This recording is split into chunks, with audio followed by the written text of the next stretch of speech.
It's the Yoba series.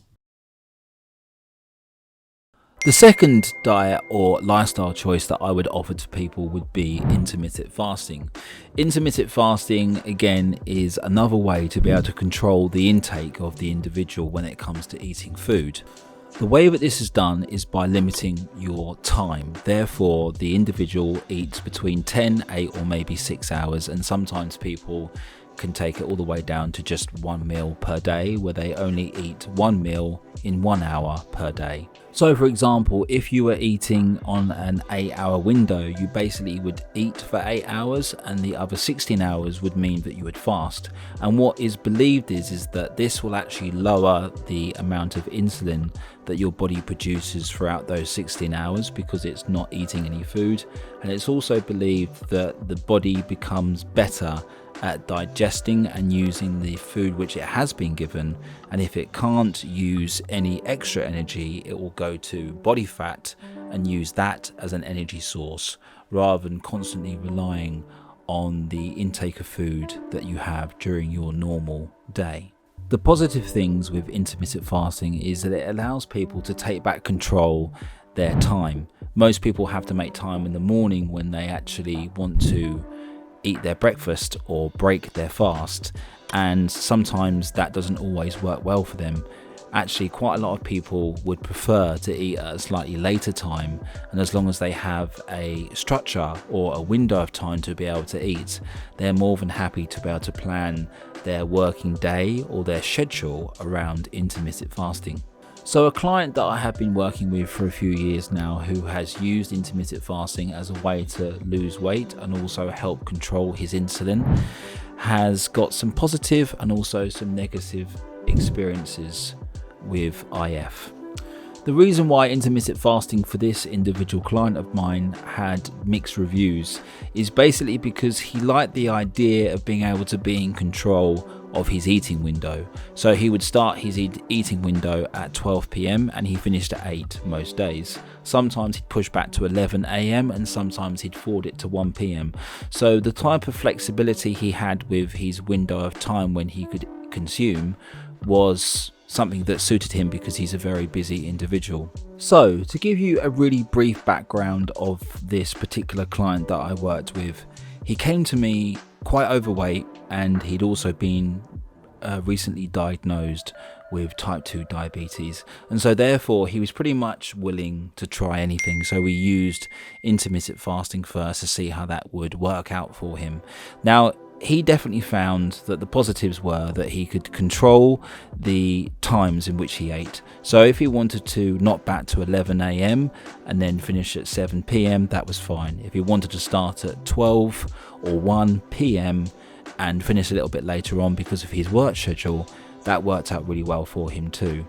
The other thing that he liked is that when he was starting his day, he would be able to prepare his food a little bit better. Because he wasn't spending time making his breakfast, he was actually spending time preparing his food, which he also felt was a massive benefit to him because of his busy schedule. Because you don't break your fast until a certain time, it actually allows your body to be able to use the window of time when you're not eating to use body fat as a form of fuel, and also to keep your insulin levels lower, so your insulin isn't as resistant, because people who suffer with type 2 diabetes have got a very high resistance or tolerance towards their own insulin, which is why they have type 2 diabetes, and basically they have too much blood sugar inside their body at any given time. Their blood sugar levels are too high. So intermittent fasting was definitely one of those lifestyle traits or habits that allowed his blood sugar to naturally start to lower or decrease, which is why quite a lot of people do turn to intermittent fasting as a lifestyle choice where they can control the times in which they eat, and therefore that has a positive reflection on their type 2 diabetes and also can have a positive reflection on their weight loss. Now, the two things that I would suggest that you look out for when you're intermittent fasting are the fact that even though you're eating within a controlled period of time, you're eating within your window, let's say that's going to be 8 hours, you still obviously are going to eat food, you're going to have your meals. But the one thing that IF doesn't necessarily teach you is to eat better. Okay, it does actually encourage you to eat pretty much the diet that you were having before, but within a limited amount of time. So if you can imagine that you ate throughout the entire day, so let's say that you started eating at 8 a.m, then you had lunch at 1, and then you had a snack at 5, and then you had your final dinner at 7 or 7:30 p.m. Basically what that means is that you've eaten throughout the day, and throughout the day your blood glucose and your insulin levels will be going up and down, up and down. What intermittent fasting does is it controls that. It restricts it and it puts it in a time frame. That's absolutely fine. Now, what I have found working with some clients, and especially this client as an individual, is that he wasn't really choosing better foods to eat. Intermittent fasting doesn't really encourage that. Now, if you are an individual who does know how to eat better or does want to choose to start eating better, then that's obviously going to help you tremendously, because it's going to allow you to stop eating bad foods or highly processed foods or foods that are really high in sugar or saturated fat. Those are the types of foods that aren't going to help you in the long run. And the reason they're not going to help you in the long run is because they're not going to feed your gut microbiome very well. Your gut microbiome is very important, and if you feed it well, basically it's going to keep you feeling better, it's going to help your metabolism better, and it's going to be generally overall a better opportunity for you to lose weight and just feel healthier. But this client that I worked with, even though he took on intermittent fasting, the one thing that he said to me is, Chris, I'm still choosing to drink a lot of coffee.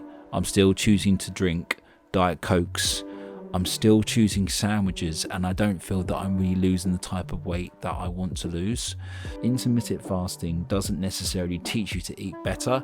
It just teaches you to eat within a window of time. What I suggest you do with intermittent fasting, and this is just from working with clients, is that you start to look at ways in which you can control the time and make the time a little bit more challenging. What I would suggest you may do is that you eat within an 8-hour window, you also eat within a 6-hour window, and you also eat within a very restricted window of maybe 2 to 4 hours.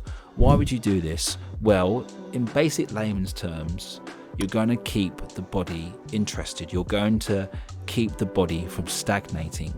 So you're still eating a decent amount of food, and as I said before, you should always really choose to eat low processed foods that are rich in fiber, foods that are rich in fat and protein, and also have got some really healthy carbohydrates with them, foods that aren't very highly processed. But if you're going to choose intermittent fasting, and when I've done intermittent fasting myself, what I've done is I've found that by choosing to eat in different windows at different times and trying to spread that throughout my week, my working week, my body's always guessing, doesn't quite get used to the fact that I'm always going to eat within an 8-hour window between 12 and 8 p.m. Just as an example, it doesn't know when the next window is going to be, so therefore it has to pull resources or energy from different areas of my body to be able to use it until it can eat again. Now, the one thing that I'd also say as well is that when I've decided to have a really small window of time, so let's say that I only eat for 4 hours of the day, what I have chosen to do is I've prepared that day.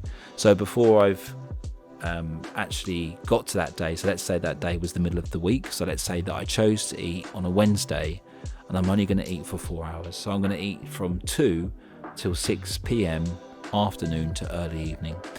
What I'm going to do is I'm actually going to prepare that day Monday or Tuesday, so a few days before, because I want to make sure that I don't get it too wrong. I want to make sure that my meals are prepared, so when I'm at work, the meals that I need to eat are going to be there for me to eat when I'm going to break that period of fasting. Okay, so I think where intermittent fasting can fail individuals is that it can get a bit boring and it doesn't necessarily teach you what you need to know in terms of eating better. But what I would suggest is that you look at choosing better foods that aren't as highly processed, and also foods that, like I said again, that are rich in fats, proteins and fiber, and also you're getting some decent carbohydrate from decent sources, and also that you mix things up, make things a challenge, make things interesting.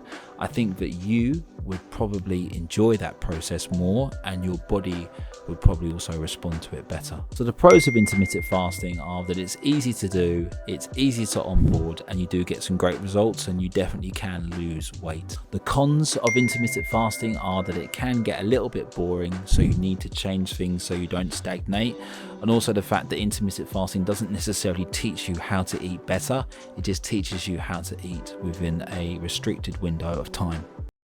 It's the Yo Bossy Wish.